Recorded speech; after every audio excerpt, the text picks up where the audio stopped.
Parking mafia मुर्दाबाद, मुर्दाबाद, मुर्दाबाद। पार्किंग माफिया मुर्दाबाद, मुर्दाबाद, मुर्दाबाद। पार्किंग माफिया मुर्दाबाद, मुर्दाबाद, मुर्दाबाद। एमसीडी के भ्रष्ट काउंसलर्स मुर्दाबाद, मुर्दाबाद। नमस्कार, मैं हूं प्रीति और आप देख रहे हैं ब्रह्मास्त्र न्यूज़। द्वारका सेक्टर 6 में एसडीएमसी की पार्किंग के विरोध में मार्केट एसोसिएशन ने प्रदर्शन आयोजित किया हुआ है। ऐसा ही प्रदर्शन सेक्टर 11 की मार्केट में भी किया गया था। चलिए जुड़ते हैं प्रदर्शन से जुड़े कुछ खास लोगों से और बातचीत करते हैं इस मुद्दे पर। नई दिल्ली के द्वारका सेक्टर 6 में आज मार्केट एसोसिएशन द्वारा विरोध प्रदर्शन किया गया। यह प्रदर्शन एसडीएमसी की पार्किंग के खिलाफ हुआ। इसी तरह का प्रदर्शन कल द्वारका सेक्टर 11 की मार्केट में भी किया गया था।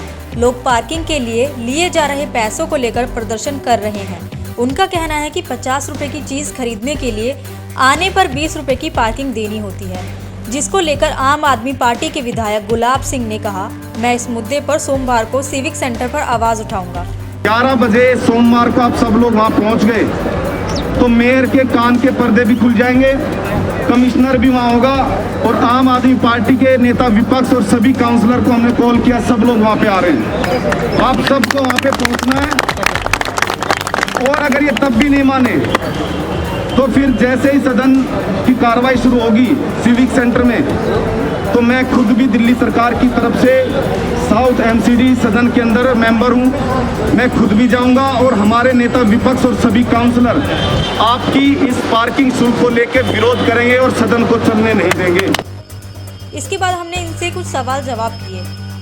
सेक्टर 11 में रिसेंटली लगाया अभी एक सप्ताह पहले ही, तो अब लगने लगा था कि अब ये पूरे द्वारका के सभी मार्केट्स को छोड़िए कि शायद अब ये ग्रुप हाउसिंग सोसाइटियों में भी जाके बोल दे कि भैया नीचे गाड़ी खड़ी करने का पैसा देना पड़ेगा, ऐसा डर सताने लगा। इसलिए हम सब लोग सड़कों पे उतरे और पूरी मार्केट एसोसिएशन सब साथ हैं और सोमवार को 11 बजे हम सिविक सेंटर में जाके मेयर का घेराव भी करेंगे, एमसीडी कमिश्नर का घेराव करेंगे, नेता विपक्ष वहाँ पे शामिल होंगे, हमारे सभी काउंसलर्स होंगे और पूरी मार्केट एसोसिएशन होगी। और कमाल की बात तो ये है कि कल भी हमने प्रोटेस्ट किया और वहाँ पे कल जिस तरह से बदतमीजी खुद मेरे साथ हुई, तो आम जनता का क्या हाल होगा। एज ए एमएलए अगर वहाँ पे पार्किंग माफिया में कोई एक लड़का निकल के अगर मेरे साथ बदतमीजी कर रहा है तो हर रोज़ फिर महिलाओं की सुरक्षा कहाँ पर है, फिर जो लोग वहाँ पे गाड़ियाँ खड़ी कर रहे हैं उनके साथ अब्यूज़ लैंग्वेज यूज़ नहीं होगी, इसकी क्या गारंटी है। कल पुलिस वाले भाई भी वहाँ मौजूद थे, एसएचओ को मैंने खुद भी कॉल किया। तो इस तरह की अगर गुंडागर्दी के साथ साथ आप लोगों की जेब को भी काट रहे हो, लेकिन यहाँ के लोकल जो काउंसलर्स हैं दोनों बीजेपी से हैं, लेकिन एक बार भी आकर उन्होंने जनता से नहीं पूछा कि भाई आप लोगों को परेशानी क्या है और इसका निदान क्या हो सकता है। चलिए मैं मानता हूँ कि चुनाव सर के ऊपर है और चुनाव अगर सर पे है तो कोई भी पॉलिटिकल पार्टी है तो चाहेगी कि उसका कोई डैमेज ना हो। तो मुझे ये वजह समझ में नहीं आई कि भाई क्यों अभी तक काउंसलर्स वहाँ पे नहीं आए, क्यों नहीं जनता से पूछा गया, वहाँ के एसोसिएशन जो है उनसे नहीं पूछा गया। एक जो गहरा संबंध नज़र आ रहा है, जो मैं समझ पा रहा हूँ कि कहीं जो कॉन्ट्रैक्ट हुआ है इनके अंदर इन नेताओं का हिस्सा तो नहीं है, किसी दूसरे तरीके से। मुझे पूरा शक ये है और यही एक वजह है कि जेब भरने के चक्कर में उन्होंने जनता को अवॉइड किया है, सभी दुकानदार भाइयों को परेशान किया है। तो 11 बजे हम मंडे को जा रहे हैं सिविक सेंटर। सर, आरोप प्रत्यारोप का दौर लगातार जारी है।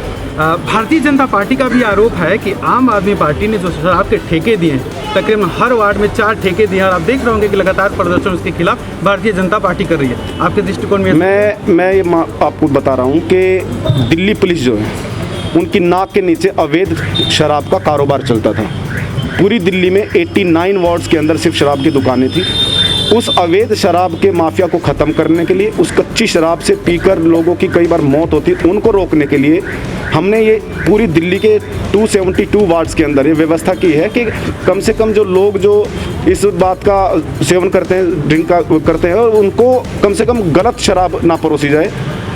इसी वजह से ये 272 वार्ड में लागू किया गया। दूसरी बात, जिस गुजरात मॉडल को लेके भारतीय जनता पार्टी आज अपनी पीठ थपथपा रही है, मैं गुजरात का प्रभारी हूँ और मैं बहुत जिम्मेवारी के साथ आपको ये बताना चाहता हूँ, भाजपा तक ये बात जरूर पहुँचे कि बताइए गुजरात के किस जिले के किस कोने में, किस शहर के किस वार्ड के किस कोने में उनको शराब वहाँ पे चाहिए।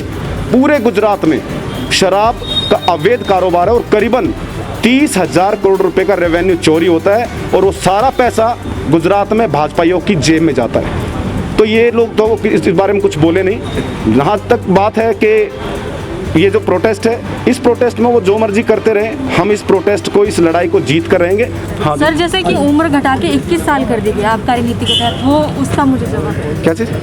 आबकारी नीति के तहत 21 साल कर दिया है शराब पीने वालों के लिए, तो उसका जवाब। नहीं, मुझे लगता है कि आपको इस बात की भी चर्चा करनी चाहिए कि योगा क्लासेस के लिए भी हम प्रमोशन कर रहे हैं। हम हमेशा नेगेटिव थॉट्स क्यों लेके आते हैं अपने मन में? हम जब ये कह रहे हैं कि देखिए आप अपना एक मिस कॉल करिए और आपके घर के बगल में योगा टीचर आपको उपलब्ध होगा। अगर इस तरह के सवाल भी पूछे तो अच्छी बात है। आप हमेशा नेगेटिव चीज़ें ना लें। और जहाँ के शराब सेवन की बात है, मुझे लगता है कि मैं युवा साथियों को कहना चाहता हूँ इसी से हमेशा दूर रहें। खेल की तरफ बढ़ावा दे रही है सरकार। मैं खुद अपने गांव में एक हॉकी स्टेडियम बनवाया, एक बहुत बड़ा टूर्नामेंट का ऑर्गेनाइज अभी मैंने किया था, वो भी आपने देखा हुआ। कुछ क्वेश्चन उस पर पूछ लोगे तो अच्छा लगेगा। वहीं मार्केट में हमने रॉबिन शर्मा से भी बात की। देखिए, पॉलिटिकल पार्टी का काम होता है पॉलिटिक्स करना। मैं तो ये कहूँगा देर आए दुरुस्त आए। सेक्टर 6 की जो मार्केट है और यहाँ के जो दुकानदार हैं, ये जब यहाँ पार्किंग लगी, हम लोगों ने अपनी लड़ाई अकेले लड़ी और हम लोग जीते। 4 बार पार्किंग हम लोग पहले हटवा चुके हैं बिना किसी राजनीतिक मदद के। 5वीं बार ये जो अब मामला चला है, क्योंकि इसमें काफ़ी लंबे हाथ लग रहे हैं हम लोग को कि भाई भ्रष्टाचार का बहुत बड़ा मामला है। इस लड़ाई को हम लोग को बहुत लंबे समय से लड़ना पड़ रहा है। फरवरी से लड़ाई चालू हुई, अब दिसंबर आ चुका, 10 महीने हो चुके। हम लोग पीछे हट नहीं रहे। जो पार्किंग इन्होंने पहले आवंटित किया था, उसमें सर्विस रोड पे भी पार्किंग थी जो बिल्कुल ही गलत था, गैरकानूनी था। उसको हम लोगों ने लड़के उसे निरस्त करवाया। अब अंदर का मसला है, अंदर की लड़ाई चल रही है। 10 महीने से हम लोग लड़ रहे हैं। हम लोग ये कह रहे हैं कि अगर आपको पार्किंग से ही पैसा, अगर रेवेन्यू जनरेट होता है, तो आप पूरे दिल्ली में करवा दीजिए ना। गली गली, कूचे कूचे, सब तो आपने कमर्शियल एरिया घोषित करवा दिए। अगर आपको रेवेन्यू ही चाहिए। अच्छा, एक बड़ी बात मैं कहूँगा पत्रकार बंधुओं के माध्यम से कि रेवेन्यू की चाहत में कहते कि हमने पार्किंग लगा दिया। कोर्ट का ऑर्डर है इसलिए हमने पार्किंग लगा दिया। कोर्ट का तो ऑर्डर ये भी है कि अवैध निर्माण ना हो। एक भी बिल्डिंग पे क्या फॉलो हुआ? हर बिल्डिंग से इनके भ्रष्ट काउंसलर को और भ्रष्ट अधिकारियों को, एमसीडी के, उनको पर लेंटर 1 लाख रुपए जाता है। कर लेना वहाँ पे कोर्ट का ऑर्डर का पालन। यानी कि जो इनके मन में आएगा ये वो करेंगे, चाहे वो जनता के अगेंस्ट ही क्यों ना हो। अब देखना यह है कि एसडीएमसी की पार्किंग का यह मुद्दा आने वाले चुनाव पर कितना असर दिखाएगा। इस प्रदर्शन में हमने आम आदमी पार्टी के विधायक गुलाब सिंह जी से बातचीत की। उन्होंने कहा सोमवार को सिविक सेंटर पर वो इस मुद्दे को लेकर विरोध प्रदर्शन करेंगे। इस विरोध प्रदर्शन में उनके साथ नेता प्रतिपक्ष भी जुड़ेंगे। इसके साथ ही उन्होंने द्वारका की जनता से भी अपील करी कि वो इस प्रदर्शन में अपना समर्थन दे। हमने यहाँ के द्वारका के लोगों से बातचीत की तो उन्होंने कहा कि ये आम जनता की भी लड़ाई है, ना कि सिर्फ दुकानदारों की। आप इस खबर के बारे में क्या सोचते हैं, हमें कमेंट सेक्शन में बताएं। साथ ही ब्रह्मास्त्र न्यूज़ को सब्सक्राइब और शेयर भी ज़रूर करें।